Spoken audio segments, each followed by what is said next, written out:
Good evening, visitors. Welcome to the Australian War Memorial's Last Post ceremony. My name is Joanna Butler, and joining us today from the Royal Australian Air Force is Flying Officer Supriya Aram Garam. 2026 marks 125 years of dedicated service by the Australian Army and its predecessors. Today, we remember and pay tribute to Corporal Alexander Stevenson MacDonald. This evening, we are honoured to acknowledge Director of the Office of Australian War Graves and Member of the Council of the Australian War Memorial, Major General Wade Stoddart, and the accompanying delegation from the Office of Australian War Graves. We welcome the veterans who have served, those that are still serving, and the families that love and support them. The live stream of this ceremony is made possible by the Returned and Services League of Australia and the RSL and Services Clubs Association. We welcome members who are watching the broadcast of this ceremony across Australia. During this evening's ceremony, wreaths will be laid at the base of the Pool of Reflection by visitors to the memorial and students on behalf of Redfield College visiting from Dural, New South Wales, St Joseph's Primary School visiting from Lockhart, New South Wales, and Living Waters Lutheran School visiting from Alice Springs, Northern Territory. If you are able, please stand and join in singing the national anthem.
Students and those that are able to do so, please be seated.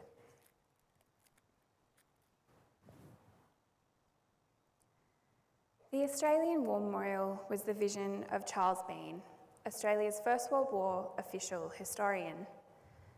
Bean landed with the Australian troops on Gallipoli and stayed with them at the front through to the end of the war. The idea of this national memorial and museum came to him at Pozières, France, in the depths of the bloody fighting of 1916. Bean's idea was that this would be a place where family and friends could mourn loved ones, buried in faraway places. It would also be a place that could help all Australians understand what these men and women had endured and what they had done for us. Bean's vision, to which we remain true, is best expressed as inscribed in the entrance to the memorial's galleries. Here is their spirit, in the heart of the land they loved, and here we guard the record which they themselves made. Tonight we will read the story behind just one of those on the Roll of Honour, which lists the names of more than 103,000 men and women who have given their lives for us in war and on operations for more than a century. But first we present a lament, Flowers of the Forest. Wreaths or floral tributes will now be laid at the base of the Pool of Reflection.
Today, we remember and pay tribute to Corporal Alexander Stevenson MacDonald. Alexander Stevenson MacDonald was born in January 1885 in Glasgow, Scotland, to Donald and Catherine MacDonald. Little is known about his early life, but it seems the family moved because he attended school in Port Mahanac in the north of the country. At the age of 26, in about 1911, MacDonald immigrated to Victoria and became a farmer at Druin.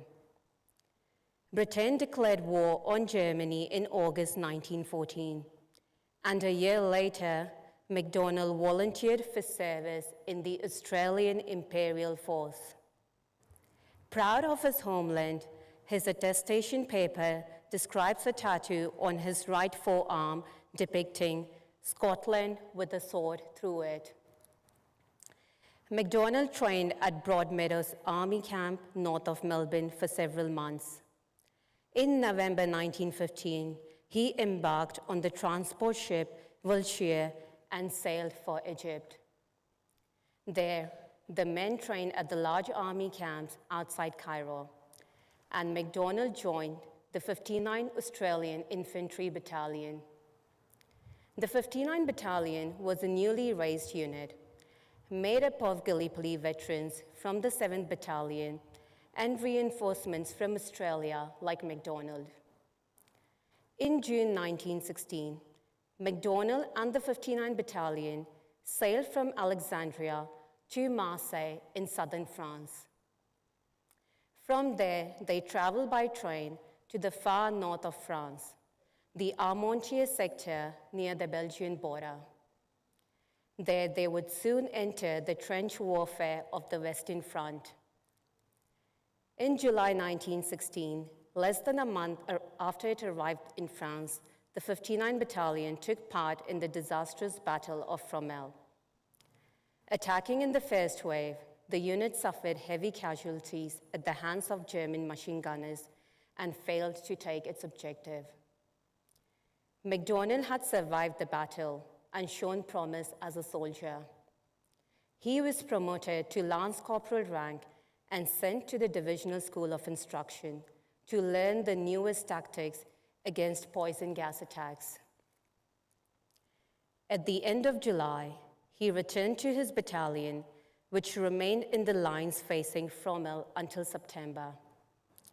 During October, MacDonald was again sent to a school of instruction, this time on rifle and machine gun tactics. In December, he was promoted to corporal. The 59th Battalion spent the winter of 1916 and 1917 rotating between the trenches and time in training behind the lines. It was northern France's coldest winter in 40 years, and the battalion faced rain and snow. In February 1917, MacDonald left the 59th Battalion and transferred to the 15th Training Battalion, stationed on the Salisbury Plain in London. At the acting rank of sergeant, he trained soldiers there in trench fighting tactics. In September, he reverted to his substantive rank of corporal and returned to the 59th Battalion. By this time, the unit had moved north to the area around Ypres in Belgium. British and Commonwealth forces planned a series of assaults aimed at capturing Passchendaele Ridge, which ran behind the ruined town.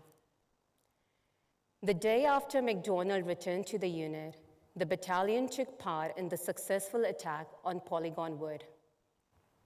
Still in frontline trenches, in October, the battalion came under a heavy German artillery bombardment each day for days at a time. On the 17th of October 1917, during one of these barrages, MacDonald was struck by shell fragments and killed. He was 32 years old. MacDonald was buried near where he fell, but in subsequent fighting, the location of his grave was lost.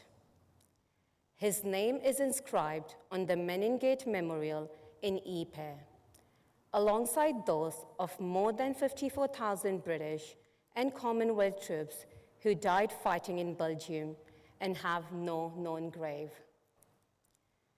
Corporal Alexander Stevenson MacDonald is listed on the Roll of Honor on my right, among almost 62,000 Australians who died while serving in the First World War.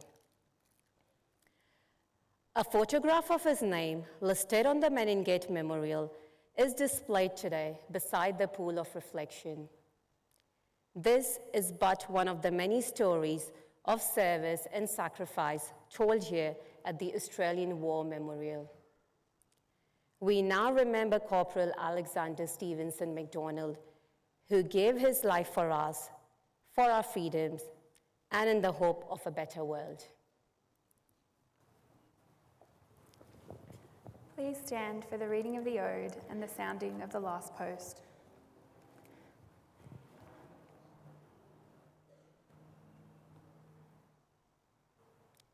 They shall grow not old, as we that are left grow old.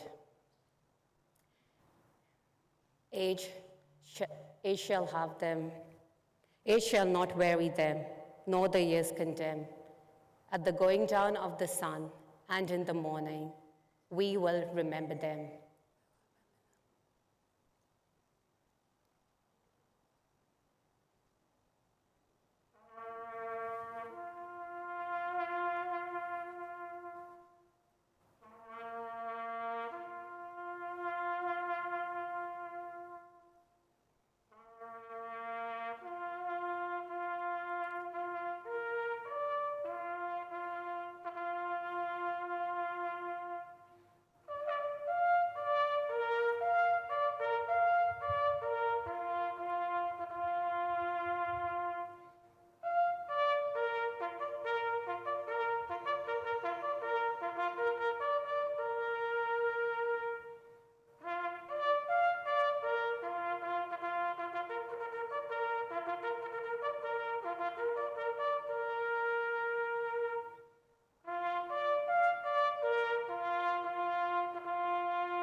Lest we forget.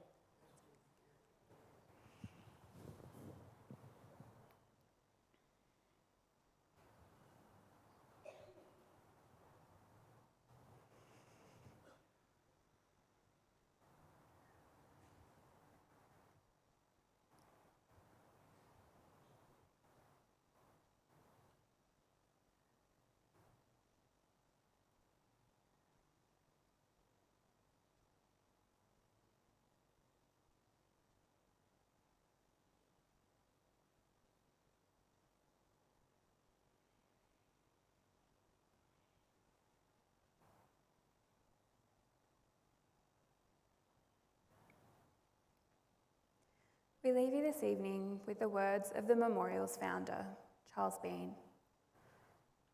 Many a man lying out there at Pozières or in the low scrub at Gallipoli, with his poor tired senses barely working through the fever of his brain, has thought in his last moments, well, it's over.